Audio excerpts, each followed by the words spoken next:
Привет! В моем сегодняшнем видео речь пойдет о накладных и в какой-то степени полноразмерных наушниках Tautronix Sound Liberty 90. По-хорошему, это практически полный аналог наушников SoundPeats A6, только стоят они на треть дешевле. Вполне вероятно, что в обоих случаях это OEM наушники, но точно сказать не могу. В любом случае, внешнее сходство отрицать не будет никто, да и по техническим характеристикам модели одинаковые практически во всем. Ну и как гласит известный слоган, если нет разницы, зачем платить больше? Вот и я решил, что 35 баксов будет вполне достаточно для знакомства с данной моделью, поэтому наушники от SoundPeats я заказывать не стал, и как выяснилось, я не прогадал, выбрав Tautronix. Помимо того, что сама гарнитура обошлась мне дешевле, как я уже успел отметить, так еще и в комплекте с ними я получил добротный жесткий чехол для переноски, взамен обычного тряпочного у модели A6.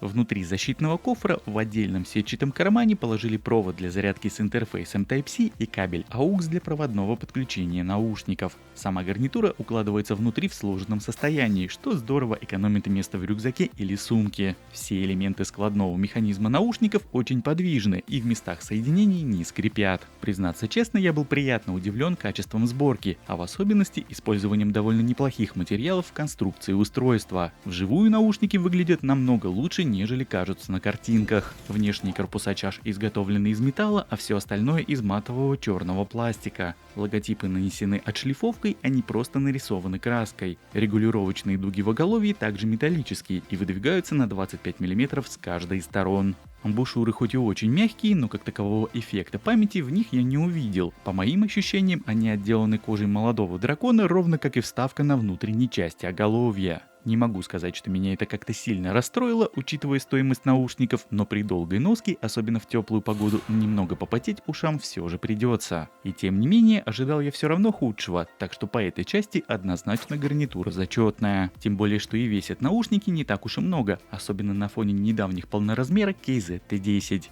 Как это обычно и часто бывает, все элементы управления сосредоточены на одной из чаш, в данном случае на правой. Никаких сенсоров нет, все исключительно аналоговое. Здесь у нас имеется качель регулировки громкости, кнопка включения-выключения, а также дополнительная клавиша для активации режима активного шумоподавления. Помимо всего прочего, сюда же встроен разъем мини-джек для подключения наушников по проводу. В левой же чаше, в свою очередь, находится только разъем Type-C для зарядки наушников. По управлению функциями мультимедиа они умеют все. С помощью качельки громкости можно не только ее регулировать в плюс или минус, но и также переключать треки вперед и назад, зажав на 2 секунды в одном из положений. Возможно, в начале это будет не очень привычным, но подобная реализация часто стандарт, нежели исключение для таких устройств. С помощью кнопки включения и выключения можно ставить трек на паузу или возобновлять прослушивание, а если ее зажать на пару секунд, то по такому действию вызывается голосовой ассистент. Долгое зажатие данной клавиши позволит принудительно выключить наушники.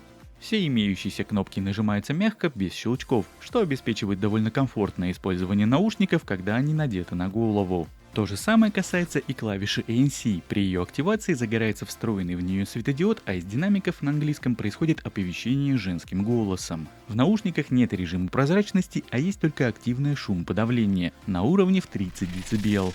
В целом могу сказать, что вкупе с хорошей плотной посадкой данная опция работает весьма неплохо. Конечно, весь посторонний шум не исчезнет, но по крайней мере его часть наушники отсекают. На улице и в шумных общественных местах ANC режим проявил себя хорошо. Я даже больше скажу, здесь данная опция отрабатывает ничуть не хуже, нежели таковая в KZ-T10. А вот звучание в Sound Liberty 90 менее басовитое, нежели у КЗшных наушников. Но оно и понятно, последние ведь славятся своими басами на динамиках. В Tautronix установлены динамические драйверы диаметром по 40 мм, а передача звука обеспечивается посредством аудиокодеков AAC и SBC. Забавный момент, что на промо-картинках можно разглядеть якобы встроенный в наушники аудиочип Qualcomm QCC3020, однако по факту aptX кодека в них нет. Связь со смартфоном обеспечивает пусть и не последний из существующих, но пока еще вполне актуальный Bluetooth модуль версии 5.0. В наушниках без проблем можно перемещаться по квартире, оставив смартфон в одной из комнат.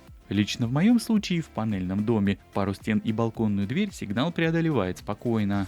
Несмотря на то, что наушники не ультрабасовые, добротные низкие частоты и самое главное хороший объем они выдают. Да, опять-таки повторюсь, это не KZ, но все же, для своего бюджета звучат они более чем хорошо. Все важные детали слышно, вокал и инструменты там, где надо. Ничего не уходит на второй план и не перекрывается басом. Верхний регистр также могу только похвалить, лишнего в этом диапазоне нет. И к слову сказать, при подключении наушников к смартфону по проводу они звучат более басовито, нежели по воздуху. Вот такая вот у них особенность. Разумеется, при таком раскладе управление с гарнитуры невозможно, но если аккум в наушниках сядет в неподходящий момент, то AUX кабель придется очень даже кстати, ведь по звуку ничего не теряется. Да и в целом в обоих сценариях по громкости тут полный порядок, на 100% ничего не хрипит и не создает каши. В наушниках установлен аккумуляторный блок на 500 мАч, что позволит им отыграть порядка 25 часов на максималках.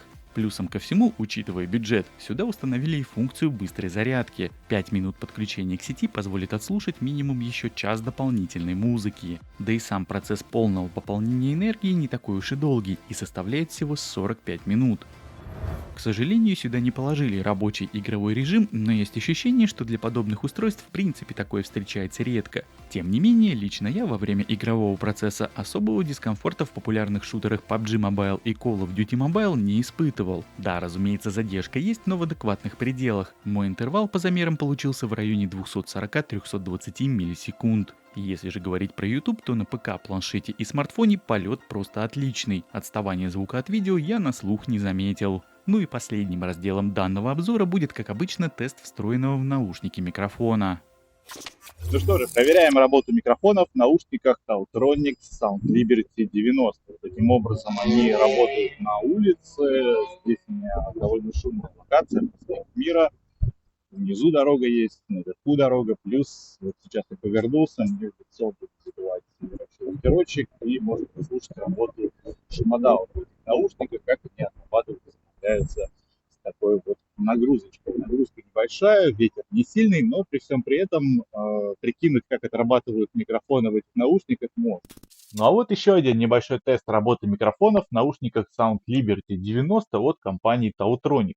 Сейчас я нахожусь в довольно-таки тихой комнате, шумит только системный блок моего ПК, ну и больше здесь никакого постороннего шума нет. Окно закрыто, так что в целом можно прикинуть, как тебя будет слышать собеседник, если ты будешь с ним разговаривать по вот этим самым наушникам, находясь в каком-то помещении, в квартире, в комнате. В общем, вот при вот таких вот условиях использования.